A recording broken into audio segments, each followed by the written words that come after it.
Gracias, muchas gracias por continuar con el día por Telesistema Canal 11.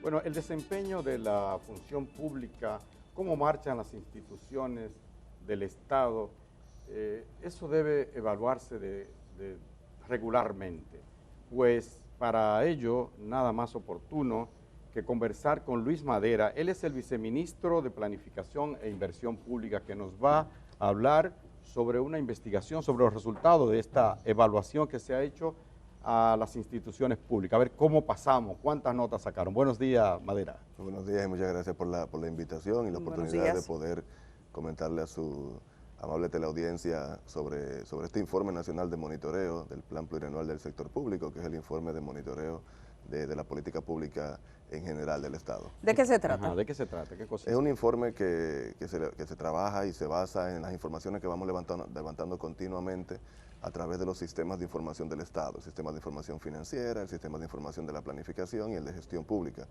Con ello se levanta información basada principalmente o guiada por los resultados esperados y que nos planteamos como gobierno desde el 2020, de 30 políticas, de 32 políticas que tenemos, se monitorean 30 de esas políticas. Estamos hablando de políticas como empleo, formación superior, educación, salud, desarrollo rural y agropecuario, turismo, industria, comercio, bueno, en fin, 30 políticas que son las que se determinaron como las políticas públicas primordiales para lograr la calidad de vida de la gente, que es lo que nos llama, digamos, y es el norte que sigue la política pública en esta gestión de gobierno, que es la calidad de vida, que es básicamente que la gente tenga derechos básicos de tener servicios de calidad, tener empleo que le permita escalar socialmente y tener salud y esos temas básicos. Sería interesante. ¿Qué te parece si le brindamos un café? Sí. ¿Tú estás de acuerdo? Claro. Vamos a brindarle Sería un cafecito. interesante saber Querían. cómo fueron los resultados, pero antes tómese ese cafecito para que nos diga cómo le fue y cuáles fueron las instituciones que quedan mejor paradas según este monitoreo y cuáles. Porque yo he escuchado, he visto documentos que hablan de un 60%, pero el que saca 60 en un examen está frito. Era una C, ¿verdad? Malo, se quemó. Depende de cómo lo midamos. Vamos a ver. Primero, destacar algo. No medimos instituciones solamente. Okay. Una de las primeras cambios de cultura que estamos haciendo es que medimos políticas en su conjunto. Por ejemplo, tener la política de creación de oportunidades, y en esa política entran todas las instituciones que hacen algo en términos de creación de oportunidades. En la política de educación superior, tú tienes 4 o 5 instituciones que entran cada una. Por lo tanto, no medimos la institución en sí mismo, sino el logro del Estado en el avance de esa política. Usted bien dice, y lo medimos con 3 indicadores principales. Un indicador de avance pre-COVID, un indicador de avance post-COVID, que nos permite simplemente por la coyuntura en la que entramos como gobierno, ver cómo venía avanzando, cuántos años de los últimos 5 años cada política venía mostrando, o indicadores venía mostrando avances, y luego cómo hemos ido avanzando en recuperarnos de esa situación pre-COVID. Y el indicador principal, que es el indicador de progreso de las metas de gobierno, que se mide básicamente con el desempeño de cada indicador que seleccionamos, el desempeño hasta 2021 con relación a su meta 2022. A ver Vamos a las cosas que más le interesan a la gente. A ver, eso. en materia de salud, educación, por ejemplo. Por ejemplo, en términos educativos, ¿Qué dicen en todo lo que tiene que ver con temas de cobertura, pues se ha avanzado bastante. En el momento de la pandemia, lo principal era no perder. Y los países lo que buscaban era no perder, ¿verdad?, por el paro obligatorio que había. Y en ese sentido, pues ya recuperamos en educación preuniversitaria todo lo que tiene que ver con la cobertura. Los datos de calidad educativa, lamentablemente en el año 2019 y 2020 por el propio COVID no se pudieron levantar las pruebas diagnósticas y entonces no tenemos datos nuevos. Ya se hicieron pruebas, vamos a tener los datos próximamente. Vamos a tener datos próximamente ya levantados desde las instituciones que hacen esas evaluaciones para completar la información de educación en términos de la calidad educativa, que es el principal foco. Ahora, hay políticas que estamos haciendo para ese tema de la calidad educativa, sobre todo enfocado en la educación en los primeros 4 años de clase, todo el tema de lectoescritura y el tema de matemáticas, que es la base principal para que los estudiantes puedan luego tener mejores desempeños en los siguientes años. En lo que tal vez no hemos recuperado todavía la cobertura, es una de las ocupaciones principales ahora del Estado y va a ocupar la agenda del próximo año, es en la parte universitaria. En la parte universitaria, lastimosamente, los jóvenes que han salido no han vuelto a las aulas. Le ha dado lucha volver. No han vuelto tan rápido como volvieron los preuniversitarios. ¿Cuánto se calcula, jóvenes, que abandonaron las aulas por la pandemia? Mira, la ocupación, la matrícula neta era de 23% antes de la pandemia. Y eso era bajo. Y es una de las grandes preocupaciones en general de gobierno, que los jóvenes no dejen la educación cuando salen de la escuela. Era 23%, bajó a 20.7 durante la pandemia, ha subido a 21 punto y pico, O sea que la pero no ha recuperación va lenta. recuperado al 23.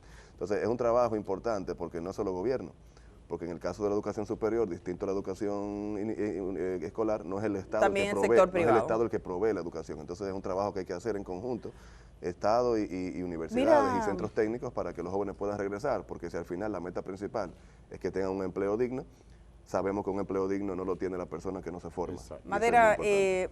y es importante para que la gente pueda entender eso que dices, es decir, ustedes suministran los datos de la realidad en su conjunto. Así Entonces, adoptar políticas públicas es atender a todas esas situaciones. Cuando el gobierno dice, bueno, voy a valorar qué está pasando en términos educativos, ahí tiene esa herramienta. ¿Cómo hacen ustedes después que tienen estos resultados? ¿Cómo es el vínculo con las diferentes dependencias? Uno siempre piensa en el tema de políticas públicas, pero a veces las instituciones se parecen a quien está mandando, que política pública es la idea que lleva el funcionario de turno en la cabeza. Entonces, ¿cómo hacer para que realmente se tenga un propósito en conjunto, se tenga un plan, se tenga un proyecto, como los planes de gobierno que se anuncian? La ventaja es que hubo un programa de gobierno bastante bien estructurado que tomamos desde el ministerio cuando llegamos y lo transformamos en política pública. Era un programa de gobierno hecho desde la oposición y había que transformarlo en un programa de gobierno dentro del Estado, de las tuberías institucionales del Estado. Y esa fue una ventaja porque teníamos un norte claro a seguir y el norte era la calidad de vida de la gente. Luego entonces identificaron las acciones que para esa calidad de vida, para esos indicadores, resultados identificados había que lograr y se establecieron para cada una de las instituciones cuáles eran sus indicadores. Tenemos unas 106 instituciones trabajando, donde medimos 473 indicadores. Pero luego de eso, entonces, transformamos eso en sus presupuestos. Es un trabajo importante, cambiar el presupuesto, las estructuras presupuestarias del Estado es como mover una nevera grandota, porque son unos presupuestos históricos y para tú irlos cambiando te da trabajo. Y ese ha sido uno de los retos principales, pero hemos contado con la participación de las instituciones. Luego establecimos unas mesas de trabajo y tenemos unas mesas de trabajo constantes que se reúnen cada 3 meses. Para nosotros es una a la semana, para las instituciones es una cada 3 meses, para 12 políticas priorizadas de esas 30 que tenemos allí. Y vamos dándole seguimiento. Esos indicadores que salen ahí, la gente lo va a ver ahora, pero las instituciones lo vienen viendo paulatinamente porque se van monitoreando trimestralmente.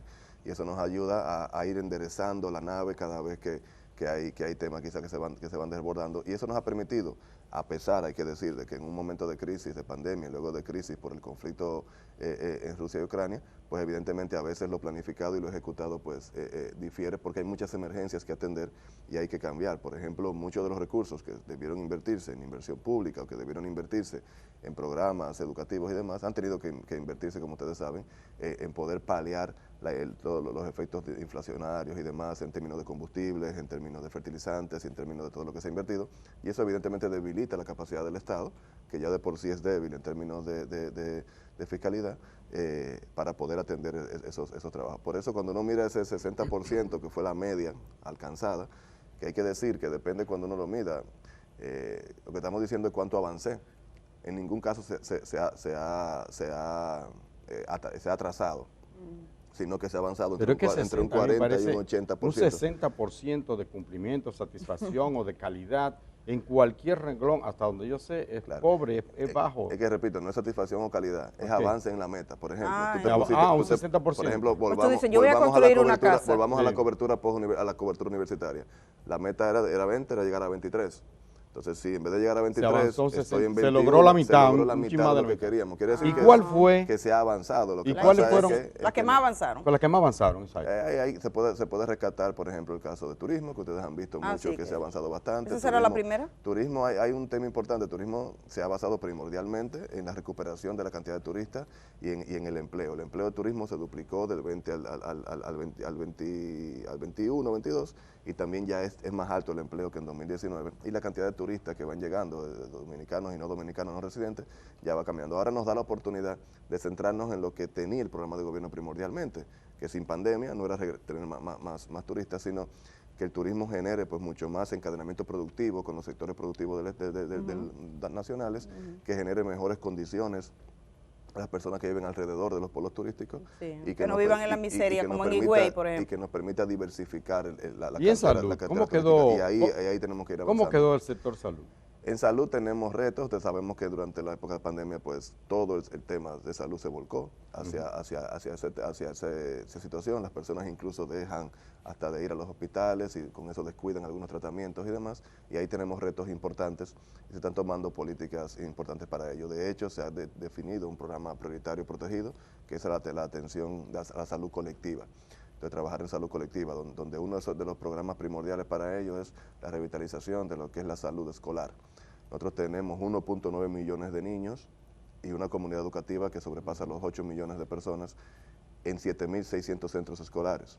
Entonces la idea es, entre el Ministerio de Educación, con el Ministerio de Salud Pública y el Servicio Nacional de la Salud, trabajar en un programa estructurado, no un operativo coyuntural, sino combinado estructurado, donde utilicemos la plataforma educativa para que los niños allí, con personal de salud, entonces reciban diagnósticos, reciban exámenes. ¿Y quién queda peor parado en esta evaluación? Si se puede saber, como una invitación a que mejore.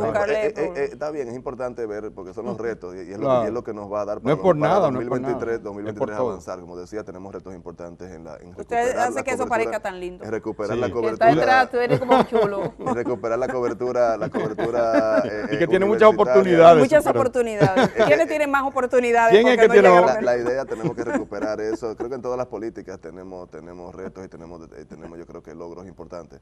Y lo importante es que el Estado no pierda el rumbo. Usted está rebalando. Que el Estado usted no lo está no pierda el diciendo. rumbo. Pero le he dicho, tenemos problemas, tenemos situaciones ahí en el caso de la educación superior, recuperar la cobertura, que es básico para tú mejorar el empleo. Hemos recuperado el empleo post pandemia, sin embargo, la formalización del empleo todavía hay que mejorarla, hay que bastante más. Se ha recuperado más rápido el empleo no formal que el empleo formal. Eso era de esperarse, pero estamos trabajando en programas como RD Trabaja, que fomente el primer empleo para mejorar esa situación. Y hay algunas otras políticas que todas están de un 40% en adelante. Se mide, por ejemplo, la policía, eso está dentro. Sí, ahí tenemos la de seguridad ciudadana, que sabemos y todos compartimos que hay muchos retos importantes en ello. Lo importante ahí es que estamos trabajando en una estrategia, digamos que lo que más se ve, lo que sale primero, que es la mitigación, pero está trabajando en una política integral que incluye el empleo, la formación de los jóvenes, para que los jóvenes pues puedan ver un norte en su vida distinto a los actos ilícitos. ¿Qué dice eso? A ver, yo soy un ignorante total. De hecho, los periodistas lo que estudiamos es para preguntar. Algunos se creen que son los más sabios del mundo, pero de hecho la profesión de periodista debe ser ignorante, debe ser ignorante. Yo como ignorante le pregunto, ¿qué se evalúa en la policía, por ejemplo, con lo que tiene que ver con la eliminación, las ejecuciones extrajudiciales, como se le dice a cuando la policía le da para abajo a alguien? En el sistema lo que medimos son indicadores de resultados. ¿Ese resultado? Entonces, los resultados son indicadores de tasas de homicidios, tasas de actos delictivos, que son las cosas que tenemos que lograr. Digamos, nosotros nos pagan como Estado para generar un mix de políticas, para generar, digamos, una receta para tratar de mejorar esos temas. Para crear bienestar. Para crear bienestar, y ese es el tipo de tema. Tenemos oportunidades, digamos, ciertamente hay indicadores que han ido mejorando en términos de seguridad ciudadana, sin embargo, tenemos oportunidades que está mal todavía. No, hemos ido avanzando. Lo que pasa es que no podemos decir aquí, tenemos tantos problemas, tantas situaciones que se ven todos los días, que no me puedo y usted no vino aquí a gritar. No, usted no vino. Él no vino aquí a gritar, porque tú quieres ahora que él se raya de grito. No, porque estamos mal. Para y nada. es parte del gobierno. No, para nada. Hay indicadores que han ido mejorando, pero sabemos que todavía tenemos esas situaciones que mejorar. No, pero además usted le siembra a uno esa cosa de le cree oportunidades. Por ejemplo, tú tienes oportunidad de comprar tu casa. Una cosa así. Yo tengo si no tiene casa. una gran oportunidad. Una gran oportunidad. Sí. ¿Verdad? Una cosa así. Sí. Pero no, verdaderamente lo entendemos y sí quisiéramos que usted nos diga, la gente, sobre todo académicos y demás, y la gente que le interesa las políticas públicas, si ese informe de monitoreo está disponible, ¿dónde lo puede encontrar? Ya está en la página del Ministerio de Economía, es un informe que está público. Para nosotros es importante también eso, las instituciones saben que está público. Eso genera la cultura de la rendición de cuentas. Y de evaluarse. Por eso lo estamos haciendo. Y este es el primero. Es el primero de esta gestión y es el primero que se publica de esta manera para que la institución sienta que efectivamente se evalúa desde el ministerio, desde la presidencia, pero también que la gente tiene derecho Yo creo a ver. que hay que felicitarlo, hay que felicitarlo. Para que sepan que buscan primer informe anual de monitoreo del Plan Nacional Plurianual del Sector Público. Están largos los títulos, pero primer informe del... Pero no hay informe de avance del PNPSP. Así se llama, PNPSP. Ese cariñosamente. Sí, no hay forma de superar una deficiencia, una falla, si no se conoce. Así es. A veces la gente cree que está muy bien, que nosotros no le estamos comiendo. Sobre todo los funcionarios a veces creen que ellos son lo mejor. Siempre creen que son los mejores. Es importante esta herramienta. Se aplica regularmente, se había hecho. Sí, con poca regularidad, ahora se está haciendo ya con regularidad y de esta manera. Y ahora lo más importante de esta herramienta es que nos ayuda a tomar decisiones y las instituciones estamos en eso, estamos en eso, nosotros todos los días tenemos reuniones de trabajo en ese sentido y ahora mismo lo más importante es la articulación de las políticas que esto nos está generando y nos ha permitido como instituciones trabajar en conjunto para afinar las políticas públicas para ver si el año que viene pues tenemos un mejor año, un mejor informe y mayor calidad de vida para nosotros. Gracias Luis Madera, que viene del Ministerio de Economía, Planificación y Desarrollo, él es viceministro.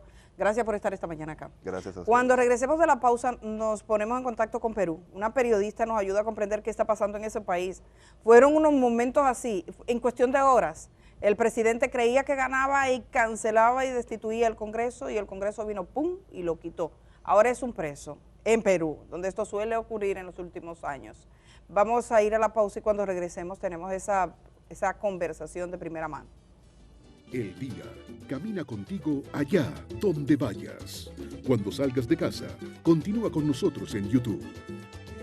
El día, 25 años de buen periodismo.